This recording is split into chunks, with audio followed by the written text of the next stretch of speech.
محنت کرو، صبر کرو، دعا کرو، اللہ پر بھروسہ کرو، جو تیرا ہے تجھے مل کر ہی رہے گا۔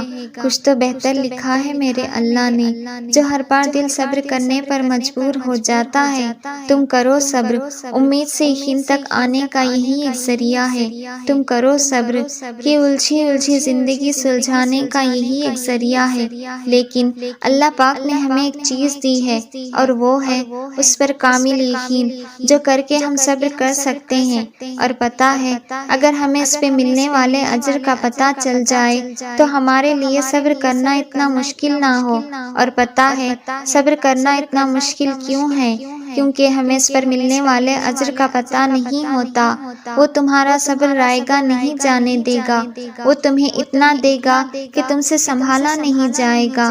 یہ آزمائشیں مسلسل نہیں ہیں، تمہیں سکون بھی بخشا جائے گا، تمہیں ذرا سا آزما کر ہمیشہ کے لیے مضبوط کر دیا جائے گا۔ اب تمہاری دعا کی قبولیت کا وقت آ چکا ہے، اب تمہیں سب نواز دیا جائے گا۔ جس کو اللہ آزمائش دیتا ہے وہ تو خوش نصیب ہوتا ہے، کیونکہ اللہ اسی کو آزماتا ہے جس سے وہ بے حد پیار کرتا ہے، جس کو وہ خوشیاں دینا چاہتا ہے۔ تو بس جس نے اپنی آزمائش اللہ کے لیے سہ لی اور اللہ کے لیے صبر کر لیا تو اللہ اس کو وہاں سے نوازے گا جس کا اس نے سوچا نہ ہوگا۔ جو صبر تم کر رہے ہو سنو، اللہ راضی ہے تم سے۔ جو دعائیں تمہارے حق میں ہیں سنو، وہ قبول ہونے والی ہیں۔ جس کن کے انتظار میں تم سب سہتے جا رہے ہو سنو، وہ کن کہنے والا ہے۔ جو تکلیف تم ظاہر بھی نہیں ہونے دیتے سنو، اللہ غیب سے ہی تمہاری تکلیف ختم کرنے والا ہے۔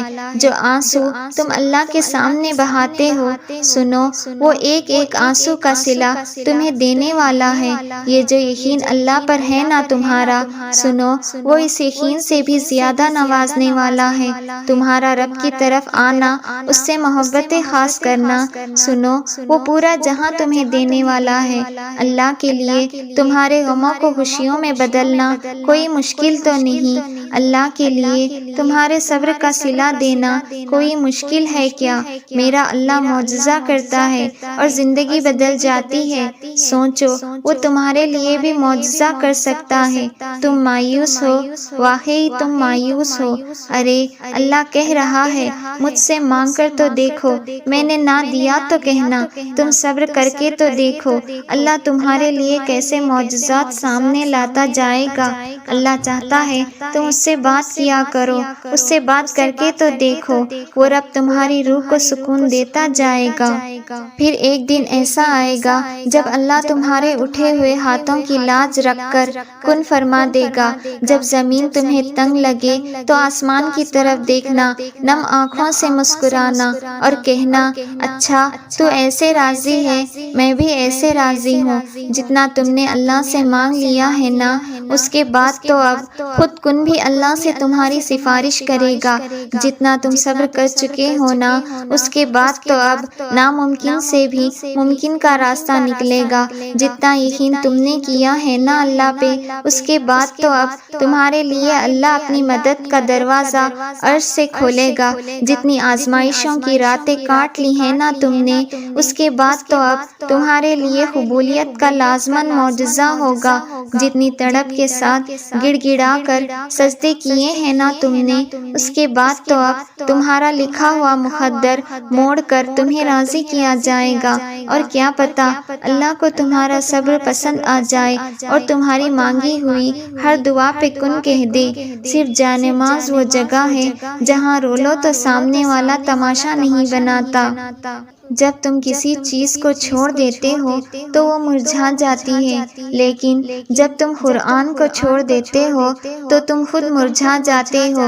تیری قدرت کو میں سمجھوں، میری اوقات نہیں یا رب، مجھے سب کچھ عطا کرنا، بس ایک گمراہ نہ کرنا۔ صبر کیجئے اور رب پر چھوڑ دیجئے، آپ کا رب جانتا ہے منافقوں سے نمٹنا۔ جب ہمارا اللہ کے ساتھ تعلق مضبوط ہوتا ہے تب ہمارا دل کبھی کمزور کمزور نہیں پڑتا۔ ہمیشہ الحمدللہ کہیں اور یاد رکھیں آپ کی زندگی ہزاروں لوگوں سے بہتر ہے۔ تم کسی شخص کے اندر کی حقیقت کو کبھی نہیں جان سکتے۔ تم کو کیا خبر یہ مسکرانے والے خدا کے روبرو کتنا روتے ہیں۔ جب عبادت سکون دینے لگے تو سمجھ جاؤ اللہ تم سے راضی ہے۔ اللہ کے خوف سے گرنے والا آنسو بے شک چھوٹا ہی کیوں نہ ہو، لیکن اس میں اتنی طاقت ہوتی ہے کہ وہ سمندر کے برابر گناہ مٹا دیتا ہے۔ بڑے قیمتی ہوتے ہیں وہ دکھ جو ہمیں جانماز تک لے جاتے ہیں۔ سجدے میں نہیں جاؤ گے تو پھر ظاہر ہے ڈپریشن میں ہی جاؤ گے، اور سکون اس بات کا ہے کہ لوگوں سے بہتر مجھے اللہ جانتا ہے۔ تمہارا پروردگار اللہ تم سے بہت محبت کرتا ہے، تو پھر اس شخص کی اوقات ہی کیا ہے جو تم سے نفرت کرتا ہے۔ آپ نے کبھی غور کیا ہے کہ درد آپ کو مضبوط بناتا ہے، خوف آپ کو بہادر بناتا ہے، اور دل کا ٹوٹنا آپ کو باشعور بناتا ہے۔ کسی انسان کی نرمی اس کی کمزوری کو ظاہر نہیں کرتی، کیونکہ پانی سے نرم کوئی چیز نہیں، لیکن پانی کی طاقت چٹانوں کو ریزہ کر دیتی ہے۔ وہ جگہ چھوڑ دو جہاں تمہارے جذبات اور تمہارے الفاظ کی قدر نہ ہو، چاہے وہ کسی کا گھر ہو یا کسی کا دل۔ اللہ پاک ہمیں کبھی نہیں چھوڑتا۔ ایک ماں سے جب بچہ کہیں چھوٹ جائے تو ماں کتنا تڑپتی ہے، پھر اللہ تو اپنے بندوں سے 70 ماؤں سے زیادہ محبت کرنے والا ہے، تو اپنے بندوں کو کیسے چھوڑ سکتا ہے؟ یہ تو ہم انسان اپنے اور اللہ کے درمیان فاصلہ لے آتے ہیں، اور جب اپنا مطلب ہو تو سجدے کرنے لگتے ہیں۔